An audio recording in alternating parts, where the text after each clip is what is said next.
হ্যাঁ, তো বরযাত্রী তো তোমরাও যাবে। এছাড়া আমরা তো তোমার গায়ে হলুদ অনুষ্ঠানে গিয়েছিলাম, তখন তো এমন কিছু শুনিনি। হ্যাঁ, আমার বেলায় মেয়ে ছিল না, তাই তোমরা ছেলেরা যেতে পেরেছিলে। যা তা। এরপর রেগেমেগে নিহারকে বলল, এই নিহার ভাই, তোর মামার টাকার কি অভাব পড়ছে নাকি কিপটা যে গুনে গুনে লোক নেবে? জলদি আমাদের যা কনফার্ম কর। নিহার নিজেও বিষয়টা জানতো না। সে তুহিনকে ডেকে জিজ্ঞাসা করলো। তুহিন জানালো সে নিজেও জানে না। কেউ জানে না তো জানেটা কে? কুয়াশা আবার হেসে গর্বে বুক ফুলিয়ে বলল, এসব বড় চাচুর কথা। এখানে কারোরই দোষ নেই। আমিনুল মামা জিজ্ঞেস করেছিল কারা আসবে। বড় চাচু বলেছেন শুধু মেয়েরা যাবে। তুহিন ভাই, কিছু করবা তুমি? দাম দেখছি, চেঁচাস না। বলেই তুহিন আম্বিয়াকে ডাকলো। আম্বিয়া বললেন, তোর আব্বুকে বল বড় ভাইকে বলতে। বড় ভাই কোনো ডিসিশন নিলে আমি আর কথা বলতে পারি না। তোর আব্বুকে ডেকে বল। আমি ভাইয়াকে বলেছি, ছেলেগুলোও যাবে। তুহিন সম্মতি দিয়ে চলে গেল। শিশির বিশ্বজয়ের হাসি দিল কুয়াশার দিকে তাকিয়ে। কুয়াশা মুখ ঝামটালো। শিশির ওর মুখ ঝামটানো দেখে কিছু আর বলল না, কারণ বাড়ি ভর্তি লোকের সামনে ঝগড়া মারামারি করলে বাজে হবে বিষয়টা। নয়তো এতক্ষণে কুয়াশার মাথায় একটা চাটি পড়ে যেত। দুপুর 2টো। মেয়েরা তৈরি হচ্ছে লগনে যাবে বলে। ছেলেরা সকলে তৈরি হয়ে বসে আছে বসার ঘরে। সকল ছেলের ড্রেস আপ, কলাপাতা রঙের পাঞ্জাবির সাথে সাদা পায়জামা। তুষার যাবে না, জানিয়েছে সে তুহিনের সঙ্গ দেবে। তুহিন একা থাকবে বাড়িতে, এছাড়া তার ওখানে যাওয়াটা কেমন জানি নিজের কাছেই লাগছে। লগনে আবার সে কি করতে যাবে, এজন্যে জানিয়েছে যাবে না। বৃষ্টিকে সকলের সাথে যেতে বলেছে। বৃষ্টিও তেমন ধার ধারেনি। এমনিতে এই বিয়ের অনুষ্ঠান এসে তুষারকে সে পাত্তা দিচ্ছে না। এখন তুষার গেল কি আর গেল না তা দেখার সময় নেই। সে আপন মনে ননদদের সাথে আনন্দ করে বেড়াচ্ছে। সকলে একজোট হয়ে কুয়াশার ঘরে সাজছে। বৃষ্টি সব হয়ে এসেছে প্রায়।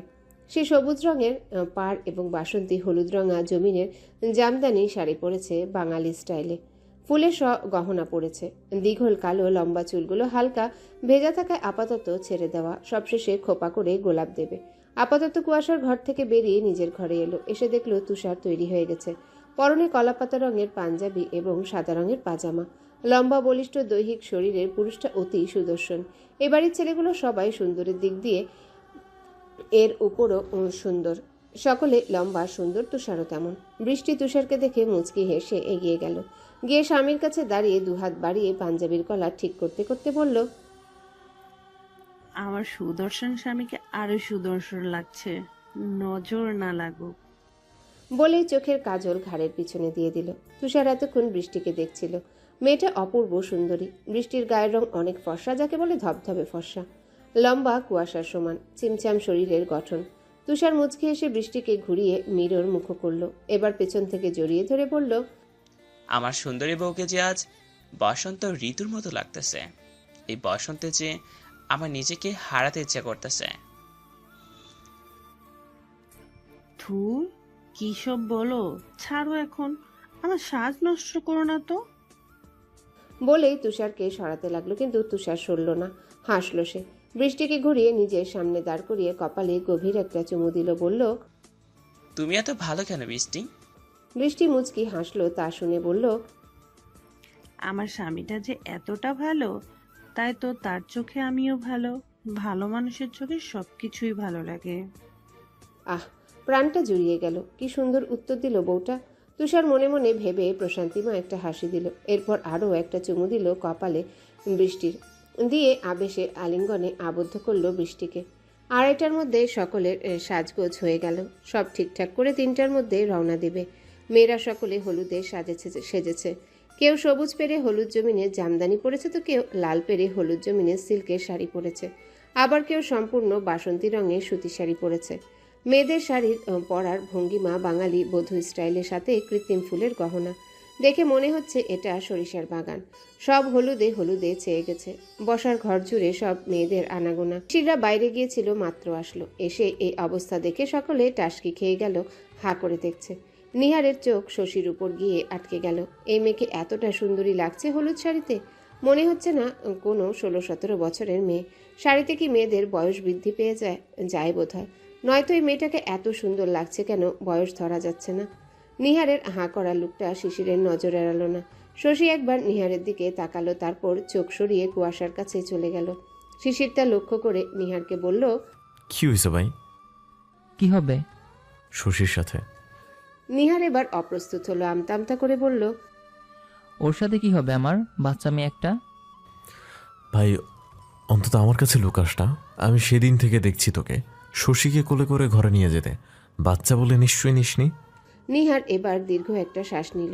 এই ছেলের থেকে এবার চেয়েও কিছু লুকানো যাবে না। যতই হোক হবু উকিল সাহেব বলে কথা, তদন্ত করা তার শিক্ষা ও ধর্মে মেশানো। নিহার সবটা বলল শিশিরকে। শিশির সব শুনে একটু অবাক হলো, বলল, ভাই দেখ, মেয়েটা নিতান্তই ছোট, এখনও তেমন বুদ্ধি হয় নাই। ওর যা বুদ্ধি সব ছেলে মানুষের বুদ্ধি।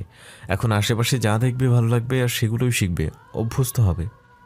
কোনটাতে ভালো হবে কোনটা খারাপ হবে সেসব ভাবার সময় ওদের থাকবে না। আমরা কিন্তু ওর সময়টা পার করে এসেছি। সেই সময় ফিরে গিয়ে দেখ, আমরাও ওরকম বয়সে অনেক পাগলামি করেছি। তেমনি ও তোকে পছন্দ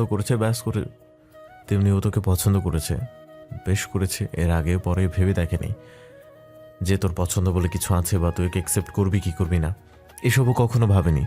ওর ভাবনায় শুধু ছিল তুই এবং তোকে পছন্দ করেও। যেমনই হোক তুই ওর ভালো লাগাকে প্রাধান্য দিবি, এমনি এমনি একটা ভাবনা ছিল ওর।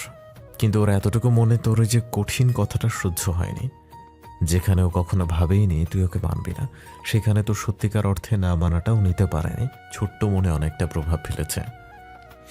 এটুকু বলে শিশির থামলো। নিহার তাকিয়ে আছে।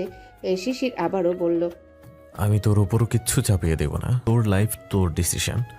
তোর পছন্দ অপছন্দ থাকতেই পারে, কিন্তু আমার মনে হয় না শশী অপছন্দের একটা মেয়ে। আর তোদের বয়সের ডিফারেন্সটাও আহামরি না, একদম স্বাভাবিক এবং পারফেক্ট বয়সের ডিফারেন্স। কিন্তু মেয়েটা ছোট, এটাই বড় সমস্যা। আগে যা বললাম ওগুলো তুই আমার বন্ধু তুল্য ভাই বলে বললাম। একটা মেয়ের মন ভেঙেছিস, সেটা নিয়ে তোকে বুঝালাম তোর ভুলটা ঠিক কোথায় এবং তুই ঠিক কি করেছিস নাকি ভুল করেছিস।